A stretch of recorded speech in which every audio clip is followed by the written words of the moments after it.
Bonjour et bienvenue dans cette nouvelle vidéo. Je suis Choumi Fabrice, ingénieur agronome et vulgarisateur de l'agriculture biologique en Afrique centrale et en Afrique de l'Ouest. Donc, c'est dans ce cadre que je vais vous faire une présentation de notre livre intitulé Le guide des plantes comme biopesticides. C'est un guide complet pour la production des biopesticides en Afrique centrale pour une agriculture durable, mais exclusivement réservé pour les plantes dites de mauvaises herbes, celles qui sont considérées comme mauvaises herbes. Et pourtant, ce sont des plantes qui ont des propriétés donc biopesticides intéressantes. Donc, nous allons vous présenter le contenu de ce livre. Comment est-ce que nous abordons donc ce livre? Quels sont les différents problèmes que résout ce livre? Pourquoi il est important à ce que vous puissiez donc acquérir ce livre au prix de 10 000 francs? Donc, entrons dans le vif du sujet. Ce que nous allons comprendre, c'est que il est important donc en agriculture biologique, nous puissions donc développer des biopesticides qui sont adaptés par rapport à nos différentes ressources et que nous puissions valoriser donc nos ressources locales disponibles. Oui, il est vrai dans plusieurs pays ou bien depuis une dizaine, trentaine, voire une quarantaine d'années, lorsque nous avons pris conscience donc du fait de pouvoir revenir à l'agriculture biologique et durable, nous avons mis en avant des cultures donc des feuilles de Nîmes beaucoup plus valorisées. Oui, c'est vrai, le Nîmes a donc des propriétés qu'il faut valoriser, vulgariser, mais elle n'est pas la seule.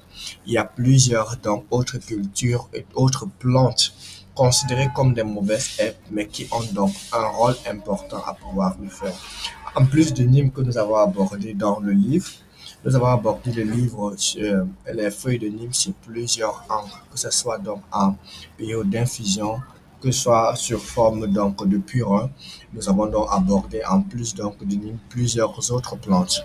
Et puis maintenant, par la suite, comme vous l'avez dit, nous avons parlé de près de 80 plantes différentes que nous avons organisées, nous avons dû utiliser donc dans ce livre pour pouvoir permettre à donner les différentes alternatives. Et j'ai précisé que ces différents plantes sont considérés comme des mauvaises herbes. C'est la raison pour laquelle, par exemple, ici à l'image, nous avons montré comment est-ce que le basilic sauvage, qui est une mauvaise herbe dans plusieurs pays, Côte d'Ivoire, Sénégal, Gabon et autres là, nous pouvons l'utiliser comme biofertilisant en donnant donc les différents types des ingrédients, comment est-ce qu'on fabrique, le matériel qu'on utilise, les préparations qui sont faites et puis maintenant tout ce qu'il faut, les méthodes donc d'utilisation. Nous avons par exemple parlé des feuilles de papaye qui ont des propriétés aussi intéressantes. Nous avons parlé de d'autres plantes que nous allons présenter par la suite donc de ces différents PowerPoint. Pourquoi est-ce qu'il est important donc à chacun de vous de maîtriser donc ce biopesticide avec des plantes locales? Tout simplement parce que les méthodes de fabrication sont simples. Vous pouvez donc, on a les techniques de macération, les techniques de décoction, les techniques de fermentation qui sont essentielles pour une production de biopesticides.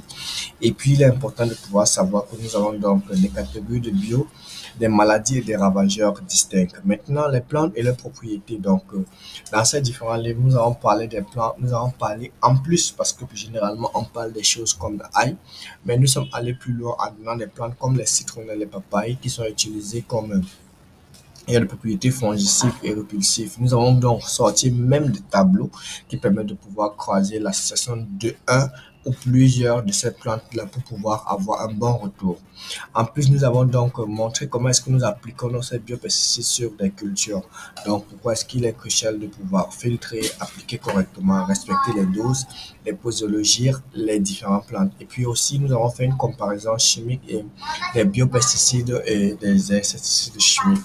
Parce que très souvent, les gens ont tendance à vouloir comparer les deux et pourtant les deux n'ont pas comparaison. Mais il est important de pouvoir apporter un certain nombre de précisions par rapport à l'action des biopesticides qui est différente de l'action donc des pesticides chimiques. Il faudra donc le savoir. Dans ce livre, nous avons pris le temps de pouvoir donc expliquer la différence entre les deux et de pouvoir faire donc une bonne présentation. Alors, le contenu et l'avantage de ce guide de production biologique. Donc, ce guide, c'est un guide complet qui permet de pouvoir produire des cultures. Donc, ce livre offre donc aux agriculteurs des listes de plantes, des recettes, des conseils pratiques pour une utilisation des biopesticides. Pourquoi est-ce que vous devez donc investir dans ce livre? Tout simplement parce que ce livre est unique aux agriculteurs africains. Il permet d'économiser sur les biopesticides et puis aussi tout en permettant à ce que nous ne puissions pas faire face aux engrais chimiques, mais améliorer donc vos différentes sortes. Et puis ce livre, donc, c'est une étude de cas. Nous avons eu la possibilité de faire plusieurs pays de l'Afrique centrale et de l'Afrique de l'Ouest, où nous avons donc étudié donc, des cas réels de l'agriculteur, illustré l'efficacité et les avantages de ces biopesticides. Et maintenant, vous devez vous poser la question, comment est-ce que vous pouvez faire pour accéder à ce livre? C'est simple. Dans cette vidéo, nous avons donc mis un lien où vous pouvez donc cliquer sur ce lien à avoir donc votre livre. Le livre coûte 10 000 francs. Quel que soit le pays où vous êtes, à partir de ce livre, vous pouvez donc faire vos différents achats. Et lorsque vous faites, vous allez recevoir directement ce livre dans votre adresse mail. Donc maintenant, dans ce livre, comme nous l'avons